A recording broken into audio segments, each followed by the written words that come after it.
Good morning. This is Haley Solomon with the North Carolina Housing Coalition. Thank you for joining us this morning for our housing call. And without further ado, I will turn it over to our Director of Housing Policy, Stephanie Watkins-Cruz.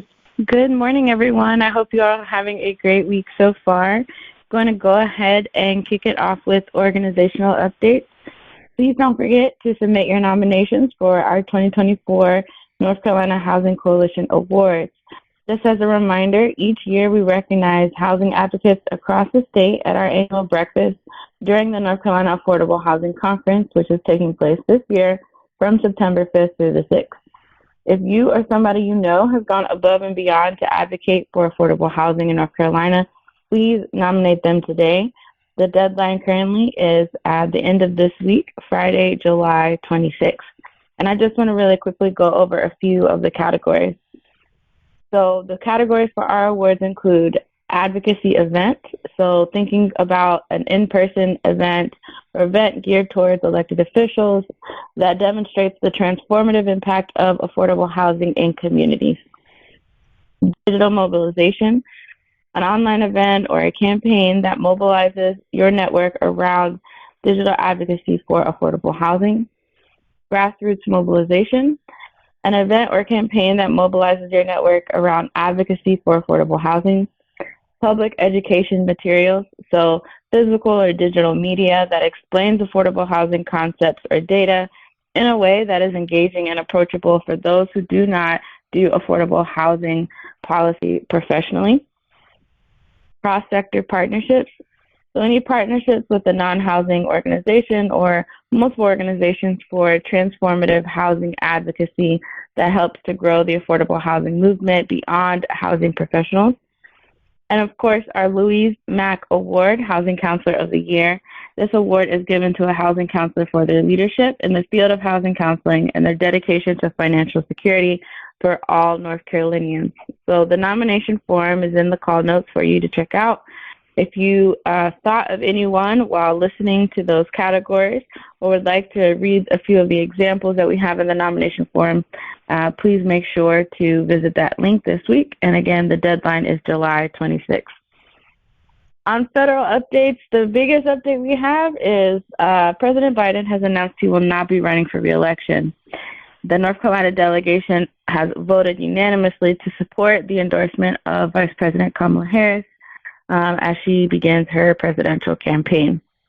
More to come on a few federal advocacy opportunities we have around disaster recovery and other things like the National Tenant Bill of Rights. If you have been a part of the call or have listened to the recordings these last 2 weeks, there are still advocacy actions that can happen with those two areas. So the National Tenant Bill of Rights, the National Low-Income Housing Coalition is looking for endorsements.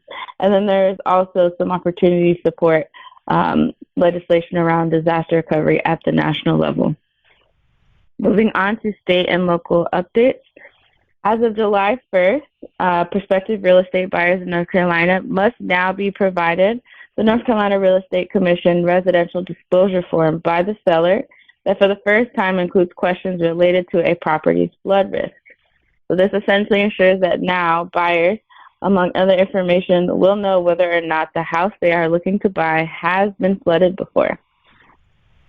New data from Zillow is showing that in North Carolina, a family earning median income would need to put down, on average, about 35.4% of the total cost of the house up front in order to make the monthly mortgage payment affordable. And so two examples that this report highlighted included Charlotte and Raleigh. In Charlotte, a median income family would need to put down about 38.6% or a little shy of $150,000 up front on the house to make the monthly mortgage payment affordable. And in Raleigh, the family would need to put down approximately 33.9% or a little over $152,000 down in order to make the monthly mortgage payment affordable. Now this is this is based on both area median incomes, which are different, and also the average household costs for both areas, which are also different. But we have that linked in the call notes for you to check out different areas in North Carolina and how they compare. The LGC approved this past week $368 million for joint projects spanning several towns, and several other projects impact development and housing, both literally and in terms of infrastructure. So the infrastructure improvements include expanding the Sanford Water Treatment Plant, which will accommodate an additional water flow of 18 million gallons daily, which is trying to address both current and future growth expectations for the area, not only Sanford but surrounding.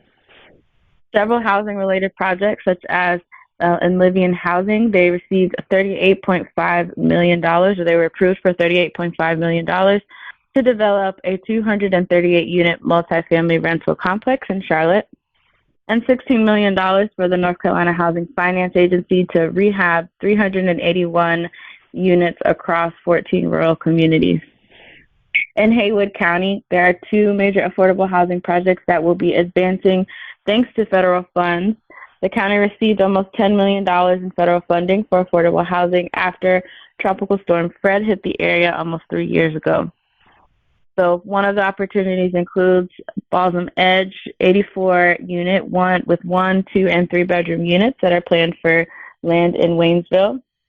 Homeownership opportunities for about 24 families, and then they still have about $4 million remaining that they're looking to disperse for different affordable housing needs in their community, particularly prioritizing those families impacted by Tropical Storm Fred. In the Charlotte area, my hometown of Charlotte, the Habitat for Humanity of the Charlotte region and Habitat of Gaston County announced this past week that they will be merging in October of this year, and they will operate as Habitat Charlotte Region. The organizations together have served more than 4,800 families since 1983, and the new organizations will serve families from Charlotte to Gastonia and Pineville to Statesville. That's a huge reach. Some of the reasons that they cited, of course, were increase in cost of land, increase in cost of living, and really wanting to be able to have a deeper impact for the growing need in the area. Moving on to reports and resources, the North Carolina Housing Finance Agency released, I think, a great overview of what the State of the Nation's Housing 2024 report means for North Carolina, and a brief overview of the housing market. So make sure to check out that resource. And then we're seeing a continuing attention in the news about housing prices making mortgages unaffordable for families. So more evidence to how homeownership continues to be out of reach, despite things cooling in certain areas. And then also different pieces around real estate changes, with most of the recent legislative changes around real estate commissions and different information disclosures. As a reminder, if you ever want us to talk about something in particular, or you have any questions that you would like clarification on, you can always reach out. Please don't hesitate to do so.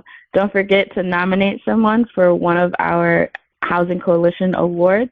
All those links are on the call notes for you to go over. And as always, I hope you have a great rest of your week. We will talk to you next time.